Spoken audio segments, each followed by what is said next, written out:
تقریباً اکثر مسلمان اس چیز کا شکار ہیں اور اس بات کی وجہ سے پریشان ہیں۔ اللہ عز و جل اور رسول اللہ صلی اللہ علیہ وسلم کے بارے میں ہمیں بڑے برے برے خیالات آتے ہیں، اور اتنے برے برے خیالات آتے ہیں کہ ہمیں مر جانا تو قبول ہے، لیکن ان خیالات کو منہ سے نکالیں، زبان پر لائیں، منہ سے بولیں، یہ ہمیں پسند نہیں ہے۔ اور ہمارے جسم کے ٹکڑے ٹکڑے ہو جائیں، کٹ مرے ہم، یہ ہمیں پسند ہے، لیکن ان خیالات کو زبان سے باہر نکالیں یہ ہمیں پسند نہیں ہے۔ تو ان خیالات کی وجہ سے اور ان شیطانی اور برے بدگمانیوں اور اوہام کی وجہ سے وہ بڑے پریشان ہیں۔ تو انشاءاللہ میں آج ایک حدیث پاک آپ کے سامنے پیش کروں گا جو آپ کے لیے تسلی بخش ہوگی، اور انشاءاللہ وہ آپ کے دلوں کو مطمئن بھی کر دے گی کہ ان خیالات کی وجہ سے، ان اوہام کی وجہ سے ایک مسلمان کو پریشان نہیں ہونا چاہیے۔ یہ ایک شیطانی حملہ ہے اور وہ حملہ کرتا رہے گا، قبر کے سوالات کے جوابات تک وہ آپ پر حملہ کرتا رہے گا۔ شیطانی جو وہم ہیں، وسوسے ہیں، ان کی وجہ سے بھی بندے کی پکڑ ہوگی۔ تو آئیے حدیث پاک سے مدد لیتے ہیں۔ عن ابی ہریرہ رضی اللہ تعالیٰ عنہ قال جاء ناس من اصحاب رسول اللہ صلی اللہ علیہ وسلم الى النبی صلی اللہ علیہ وسلم فقالوا انا نجد فی انفسنا ما یتعاظم احدنا ان یتکلم به قال اوقد وجدتموه قالوا نعم قال ذاک صریح الایمان۔ حضرت ابو ہریرہ فرماتے ہیں کہ حضور کے کچھ صحابی بارگاہ رسالت میں حاضر ہوئے، آ کے عرض کی یا سید یا رسول اللہ، ہمارے دلوں میں ایسے ایسے خیالات باطلہ آتے ہیں، ایسے ایسے وسوسے آتے ہیں، ایسی ایسی بڑی باتیں آتی ہیں آپ اور آپ کے خدا کے بارے میں کہ ہم میں سے ہر شخص اس کو اپنے لیے بہت بڑی مصیبت سمجھتا ہے، اپنے ایمان کے لیے بڑی زہر قاتل سمجھتا ہے۔ تو اللہ کے محبوب علیہ الصلوۃ والسلام نے فرمایا کیا اے میرے صحابہ تمہیں واقعی یہ خیالات آتے ہیں، وسوسے آتے ہیں؟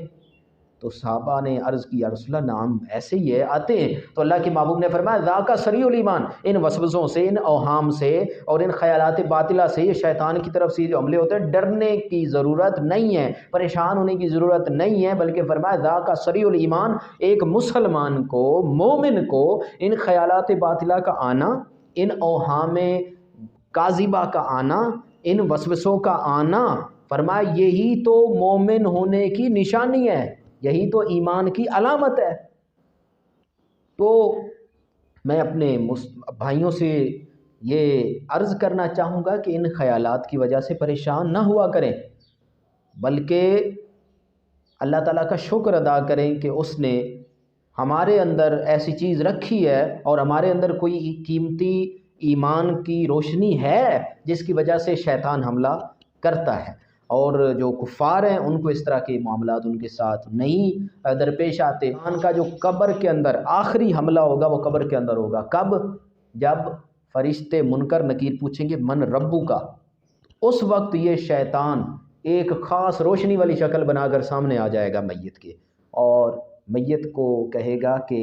میری طرف اشارہ کر دے، کہہ دے کہ یہ میرا رب ہے، یہ میرا رب ہے۔ اور یہاں تک کہ جو دوسرے شیطان کی ذریت ہے، شیطان کی دیگر جو اولاد ہے، دوسرے جو شیطان ہیں، چھوٹے شیطان ابلیس کے علاوہ، وہ اس میت کے رشتہ داروں کی شکل میں آ کر، کیونکہ وہ جن ہیں سارے، مختلف شکل بن سکتے ہیں، وہ ان کے رشتہ داروں کی شکل میں آ کر اس میت کے سامنے کھڑے ہو جائیں گے، دائیں بائیں ارد گرد۔ جب من ربو کا پوچھا جائے گا فرشتوں کی طرف سے، شیطان اپنی طرف اشارہ کر کے کہے گا میری طرف اشارہ کر دے کہ جناب میں تیرا رب ہوں۔ وہ جو دائیں بائیں اس کی اولاد کھڑی ہوگی، وہ بھی اس میت کو جو اس کے رشتہ داروں کی شکل میں آئی، وہ کہیں گے کہ ہاں یہی تیرا رب ہے، کہہ دے یہی تیرا رب ہے۔ تو اللہ تعالیٰ ہمارے ایمان کی حفاظت کرے دنیا میں بھی اور قبر کے